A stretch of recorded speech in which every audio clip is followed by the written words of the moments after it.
4 का 2 का 4 नंबर है, थोड़ा ध्यान दीजिएगा इसको। एक रेलगाड़ी 480 किलोमीटर की दूरी समान चाल से चलती है, माने कभी कम और कभी बेसी नहीं, बराबर चाल से। कितना दूरी तय करती है? 480 किलोमीटर की दूरी। यदि उसकी चाल में 8 किलोमीटर प्रति घंटा कम हो जाए, चाल कम हो जाएगा, तो दूरी वही दूरी तय करने में 3 घंटा अधिक समय लगेगा, है कि नहीं? ध्यान दीजिए, सोचने वाली बात है कि ये एक दूरी है ए और बी, ए और बी हुआ, ठीक है ना। ए स्थान से बी स्थान की दूरी है 480 किलोमीटर, ठीक है। समान चाल से एक बार ट्रेन चलती है, समान चाल से एक बार ट्रेन जब चलती है तो बताइए यहाँ से यहाँ तक जाने में जितना समय लगा तो उसका चाल तभी कुछ और था।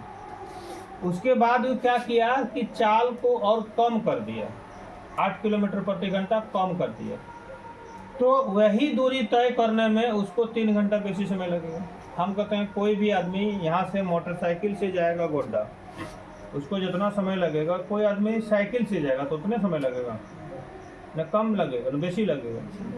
ज़्यादा लगेगा, क्योंकि साइकिल की चाल क्या है? कम है, मोटरसाइकिल की चाल अधिक है, तो 3 घंटा अधिक समय लेते हैं, ठीक है। तो कहता है इसको द्विघात समीकरण में सेट करें, तो क्या करना है? माना कि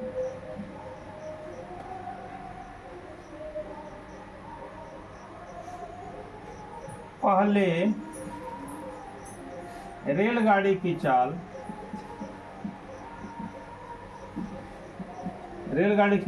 x किलोमीटर प्रति घंटा थी। कितना थी? x किलोमीटर प्रति घंटा थी।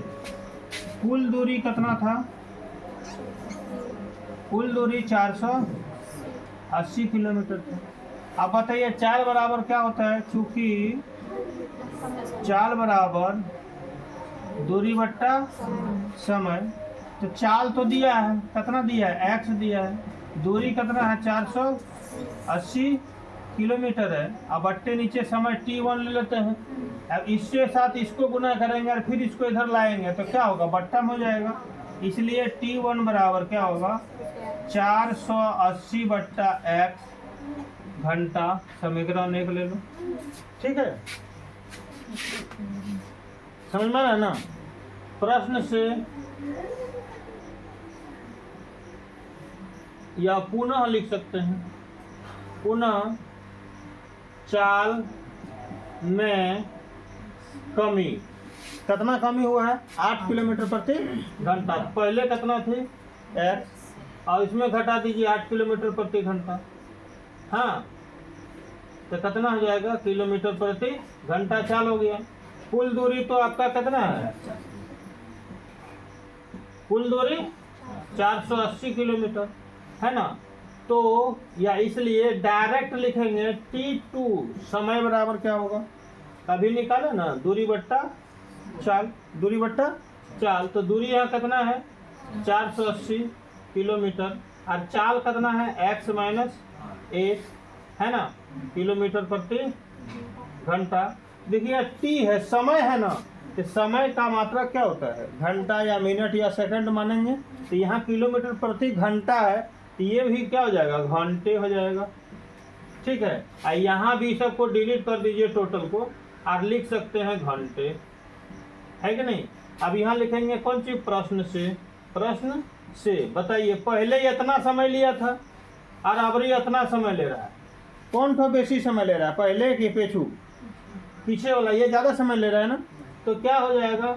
480 बट्टा x माइनस 8 घटा देंगे 480 बट्टा x, तो कितना बचेगा सर? 3 घंटा बचेगा। 3 घंटा अधिक समय ले रहा है। अब देखिए क्या कर रहा है, इसको लघुत्तम निकालिए। तो लघुत्तम निकालेंगे तो क्या ये समान है? नहीं, समान रहता तो वही तो निकलता, समान नहीं है तो दोनों को गुना कर दीजिए। कितना हो जाएगा? x माइनस 8, और ऊपर इससे इसको भाग दिया तो ये कट गया तो x बचा, तो यहाँ क्या हो जाएगा? 480x माइनस हाँ, अब एक्स एक्स कट गया तो ये बचा, इससे गुना करेंगे तो कितना होगा 480, और यहाँ होगा x माइनस 8 और बराबर दे करके 3 हो जाएगा।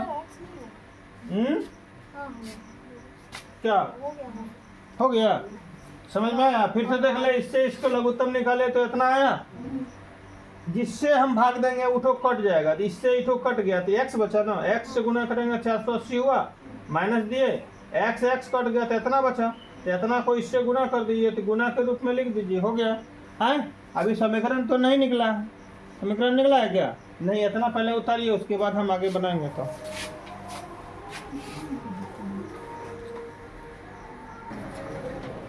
चलिए ध्यान दीजिएगा, अब जो है ना इसी को जो यहाँ पर लाए हैं इसको उठा के यहाँ ले आते हैं, उसको सरल करते हैं, तो कितना है 480x, हाँ, माइनस 480x घटाओ 8 और बट्टे में कितना होगा x इंटू एक्स माइनस 8 बराबर 3, यही है ना।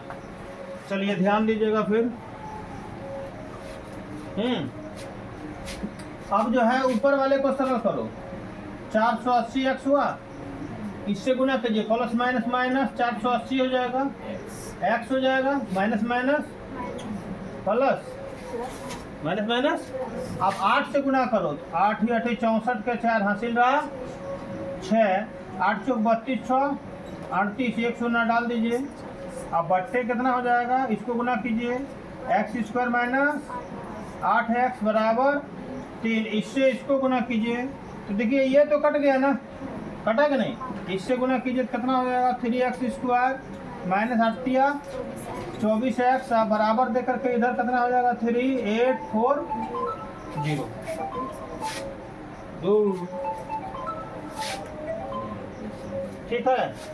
अब इसको फिर इधर ले आइए, 3x square minus 24x minus 3840, अब कॉमन आएगा 3, क्या 3 ले लीजिए कॉमन, कितना होगा एक्स स्क्वायर माइनस 8 24 8x, अरे बाप रे ब्रैकेट नहीं होगा अभी, नहीं, फिर माइनस 3 का 3 3 दूनी 6 3 8 24 0 बराबर 0, 3 चला गया उधर तो 0 हो गया, इस गुना में इधर जाएगा 0 होगा ना, इसलिए आंसर क्या होगा x square minus 8x minus 1280 बराबर, बस यही तो आंसर।